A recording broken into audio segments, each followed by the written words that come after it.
3 terrifying horror stories to start New Year. 1. The last countdown in Times Square. 2. The motel room that wasn't on Route 66. 3. When the ball dropped, everyone vanished. 1. It started innocently enough, with the usual chaos of New Year's Eve in Times Square.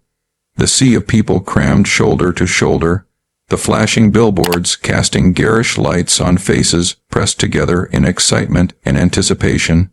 the smell of roasted nuts and hot pretzels mingling with exhaust fumes from the streets nearby, and the distant sound of car horns and sirens creating a strange, almost rhythmic background hum.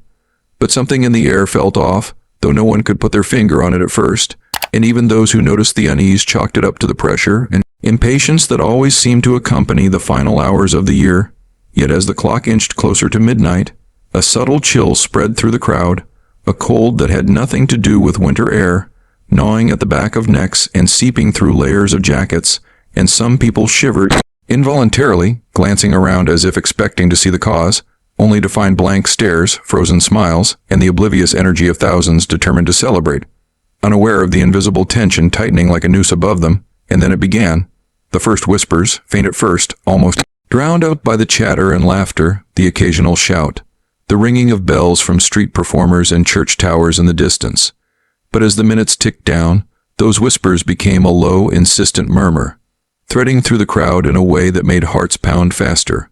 A collective unease blooming into panic in the minds of the few who dared to notice that the whispers didn't come from anyone in the crowd. They had no source, yet they seemed to speak directly to each person, twisting the words of unspoken fears and memories into a sinister countdown that had nothing to do with the ball dropping, and for some, the whispers transformed into voices, sibilant, urgent, almost coaxing, warning them, telling them to leave, to run, to escape before the final second struck.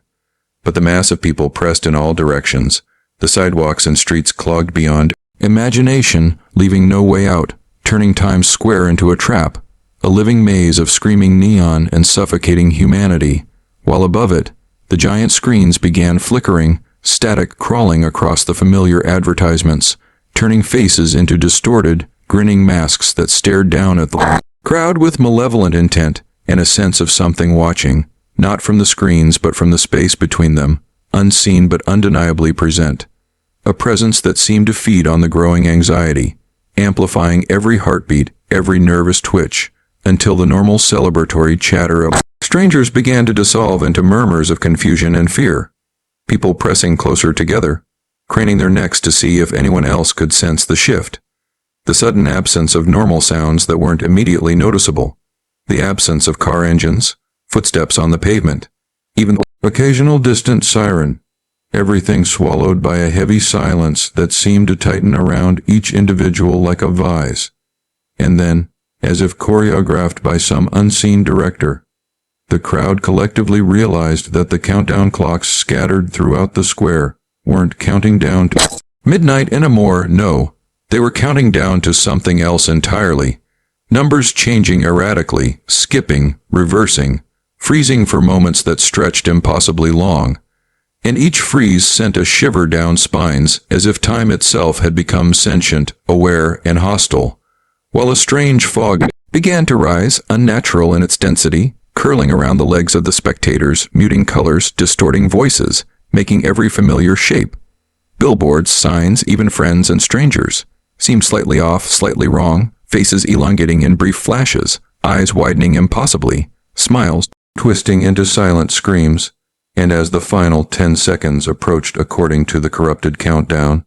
panic erupted, people pushing against each other, screaming, trying to flee. But the exits were unreachable, the streets stretching longer, the barricades multiplying in ways that made no logical sense. And then, right at the final 3 seconds, the whispers became a deafening chorus of voices, chanting in unison, a low, grinding vibration that seemed to shake bones and hearts. The digital numbers above hitting zero in perfect, horrifying synchronization, and in that instant,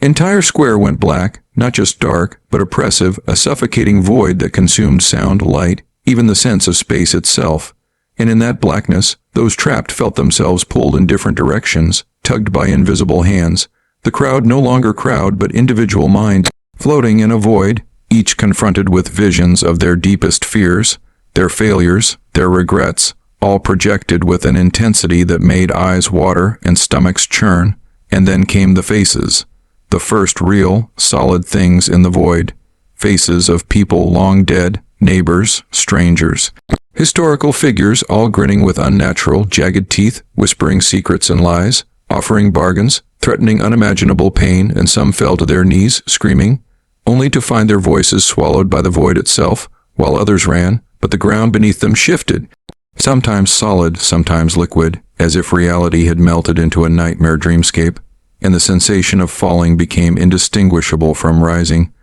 Movement was meaningless, and in the distance, or what seemed like a distance, flashes of light flickered, revealing brief glimpses of time. Square as it had been, the screen still flickering, the crowd frozen in place, and in one horrifying moment, those glimpses revealed that everyone around had become statues, twisted in mid-motion, mouths open, eyes wide, forever frozen in expressions of terror. And the ones who weren't statues yet felt the creeping inevitability of their fate, the impossibility of escape, while the whispers, no longer whispers but full-throated voices, mocked, offering the cruelest comfort. It's only the beginning. They hissed, and as if summoned by that promise, the fog condensed, coiling into shapes that resembled humans but moved with impossible fluidity, their limbs bending and stretching in ways that defied anatomy, faces forming and reforming in grotesque parodies of the crowd,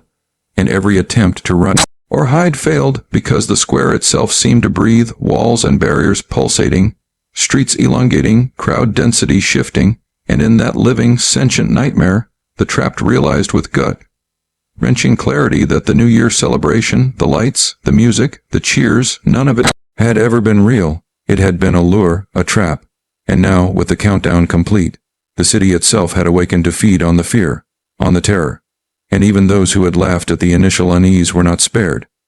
The last sounds they heard before being consumed by darkness were distorted echoes of their own screams, twisted into a symphony of despair by the whispering chorus that promised the horror wouldn't end at midnight,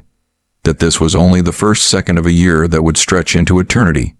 a year that had been rewritten in the image of fear itself, leaving the streets empty in the real world, the Times Square cameras later showing only a frozen, silent crowd, statues locked mid-motion, the celebration lights still blinking, the ball perched at the top of the pole, gleaming innocently, but for anyone who had been there, for those who had vanished into the void, there was no new year, only the memory of terror, an eternal countdown echoing in the mind long after the world outside returned to normal. Because once fear had tasted the soul of Times Square, it never let go. 2. It was supposed to be a simple stopover, a quick rest after a long stretch of driving under the endless, starlit expanse of the desert along Route 66. The kind of place travelers passed by without a second thought, the sign flickering weakly in the night with letters that seemed to struggle against the darkness. Vacancy. It promised, and even though the neon buzzed unevenly, there was something oddly inviting about the way the warm light spilled onto the cracked asphalt, offering respite to weary eyes and tired hands gripping the steering wheel. And so, despite the late hour and the unsettling quiet of surrounding road, the decision was made to pull in, the tires crunching over gravel as the car came to a stop, the engine ticking softly as it cooled, and the driver, a man used to long nights alone on the road, stepped out and immediately noticed how still the air felt, not a whisper of wind, not a hint of a breeze, just a stagnant heaviness that clung to clothes and skin, while the moon overhead offered only a weak illumination. The motel itself smaller than expected, a single story of faded wood and chipped paint, doors that looked older than the asphalt beneath them, and the faint smell of mildew and dust drifting out as the front door creaked open, though there was no sound of a receptionist, no jingling of bells, only the soft echo of the man's own footsteps on the worn linoleum. And when he called out, a voice replied, somewhere deep in the shadows, hollow and slow, offering him a key, a single key with a number barely legible, and although the voice sounded human, there was something in its cadence that made the man hesitate, a subtle distortion that made every word feel heavier, more deliberate, as if spoken with intent to lull, to trap, and yet the exhaustion clawing at his body pushed him forward. So he took the key and trudged down the hallway, the carpet threadbare beneath his feet,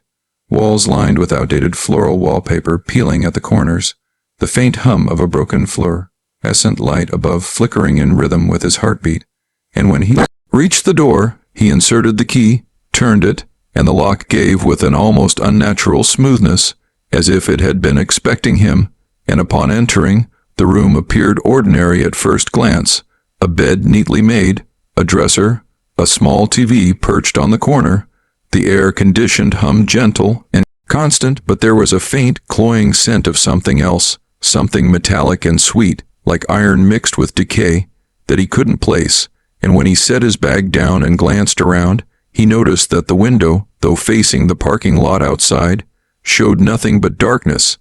abyss that seemed to swallow even the moonlight, and as he turned back to the bed, he realized that the TV, though plugged in, displayed only static, the black and white noise swirling hypnotically, and then, almost imperceptibly at first, a shadow moved in the corner of the room, subtle, shifting, not quite matching the contours of the walls or furniture, and the man's pulse quickened, rational thought battling with instinct, telling him to ignore it, to convince himself it was fatigue. Yet the shadow pulsed, grew, shrank, almost breathing in time with him, and when he blinked it was gone,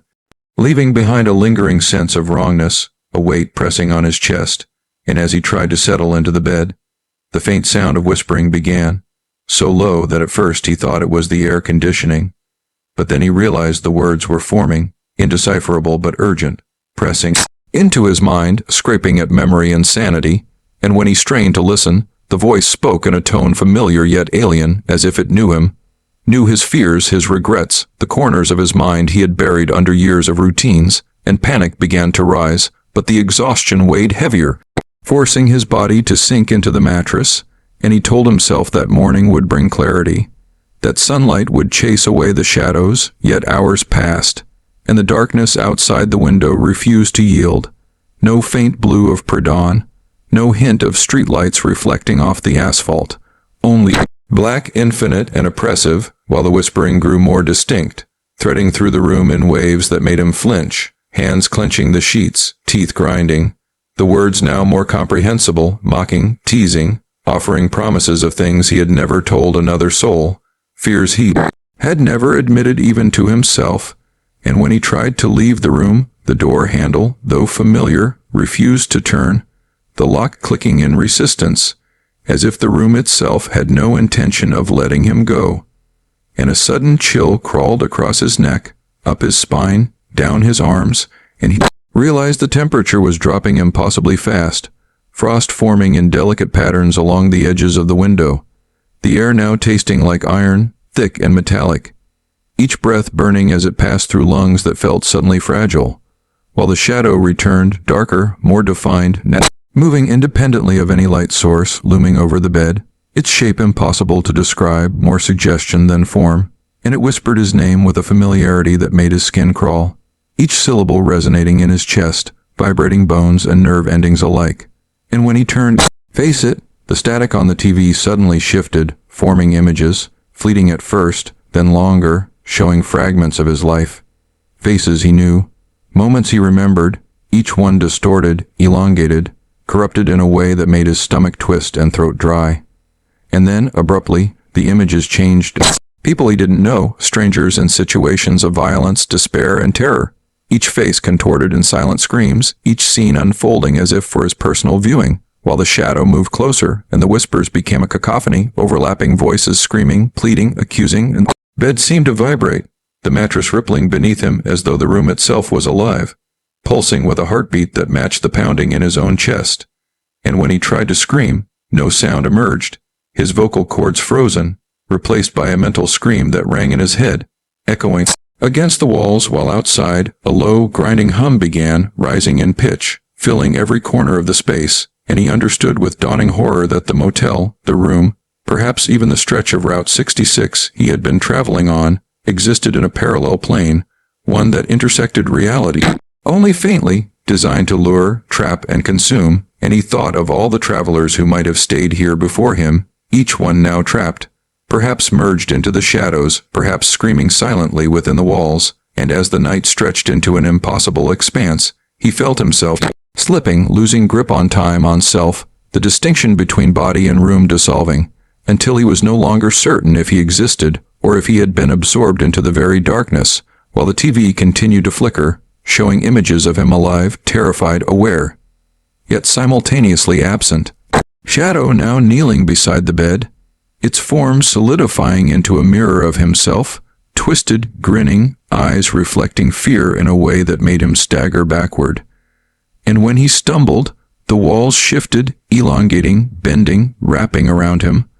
A labyrinth of horror that was endless, inescapable. And then he realized, with a terror that froze every thought, that the whispers were now speaking not only to him but through him. Thoughts not his own invading his mind, suggestions, commands, the room bending his will, reshaping perception, and the final horror settled in when he saw, reflected in the TV static, the numbers on a clock that didn't exist outside the room, ticking downward not toward midnight,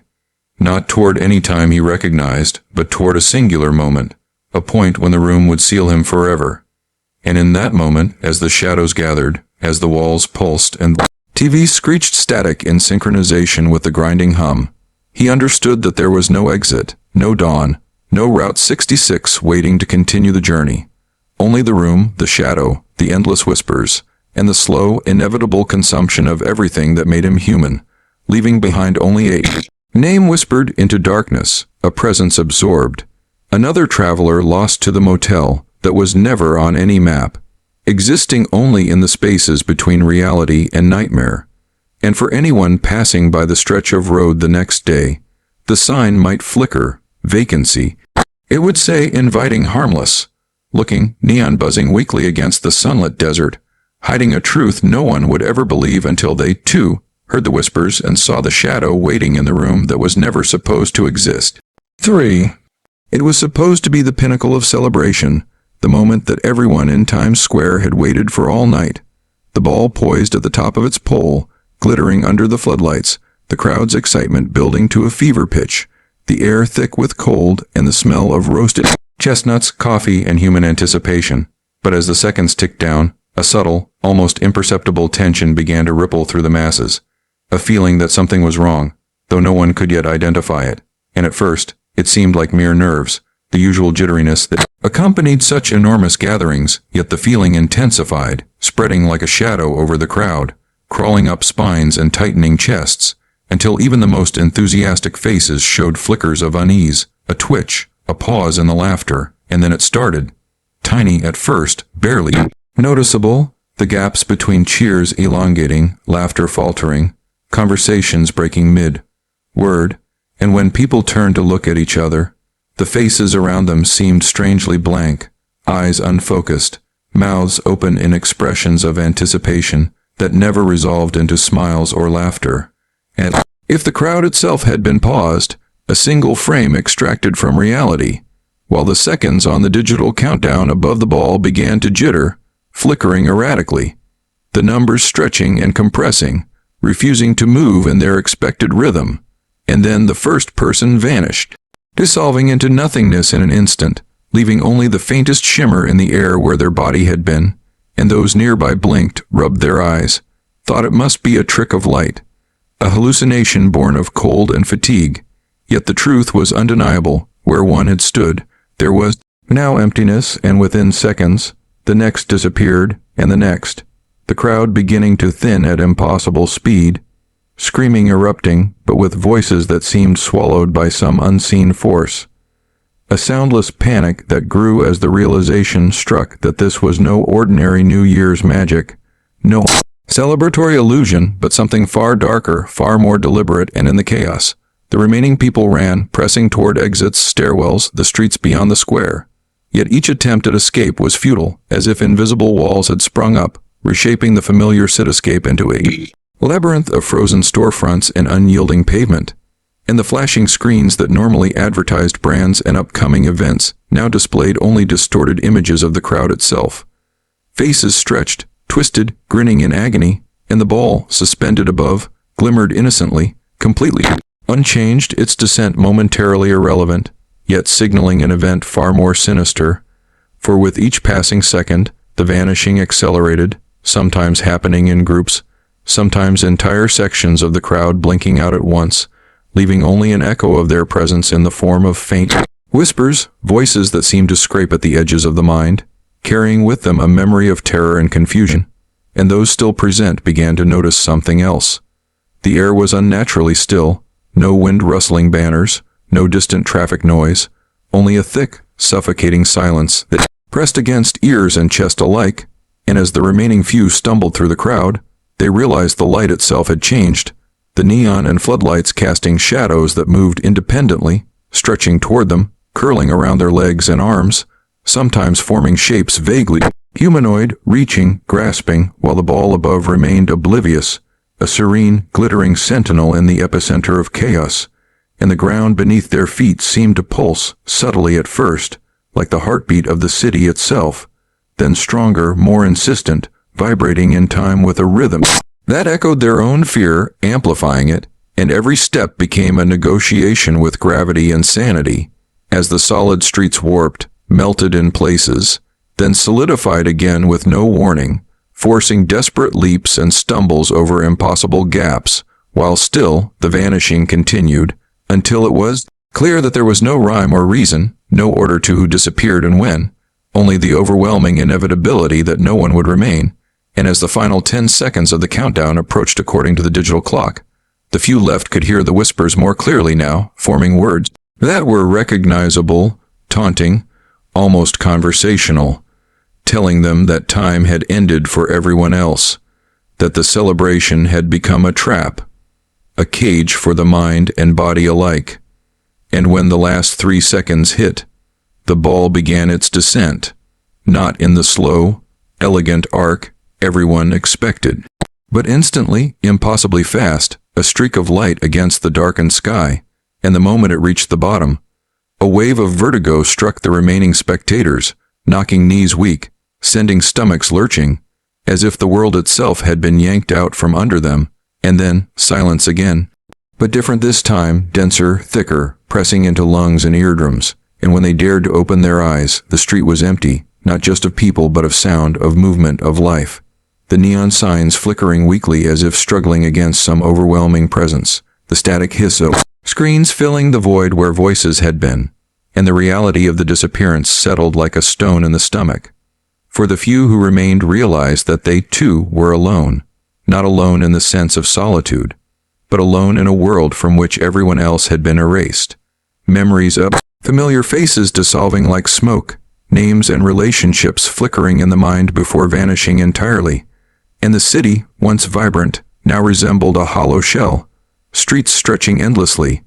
buildings bending subtly, impossibly, shadows crawling along walls in shapes that were almost human, watching, waiting, while the ball at the bottom of the pole glimmered softly, a silent signal that the event was complete, a trap closed, and those left standing, or staggering, began to hear a new sound, low at first, a grinding hum that seemed to emanate from the ground itself, vibrating through shoes, bones, and teeth, growing louder with each heartbeat, a resonance that filled the empty square, and with it came visions, brief flickers of the people who had vanished, images of them frozen mid-motion, faces contorted in fear or confusion, screams captured without sound, and in that vision the remaining witnesses understood the true horror. The vanishing was not random, not a trick of physics or reality, but deliberate, orchestrated by something beyond comprehension, feeding on the panic, the fear, the realization that no matter what they did, they were now the final observers of a world that had ended for everyone else, and as minutes, or what felt like hours, passed, the whispers returned, merging with the grinding hum, forming coherent sentences that spoke directly to the mind, promising that those who remained would not escape the fate that had befallen others, only delaying it, drawing it out, a slow, exquisite torment, and then the shadows themselves began to move, not confined to walls or corners, but crawling across streets, up building facades, twisting into forms that mirrored the absent crowd, mocking, whispering, laughing silently, while the ball, now at street level, pulsed with a light that seemed alive, each pulse synchronized to a heartbeat that was not their own, and the remaining witnesses could feel it in their chest, an invasive presence, a pull toward the ball, toward the center of disappearance, a gravity of fear and inevitability, and when one of them tried to resist, tried to run, the street beneath shifted, bending impossibly, forcing them back, while the shadowy figures reached. their elongated limbs impossibly flexible, wrapping around ankles, legs, gripping, pulling, and the whispers now became a chorus. Repeating phrases, memories, fears, every regret, every shame, and every hidden desire, until the mind buckled under the assault, and just as suddenly as it had begun,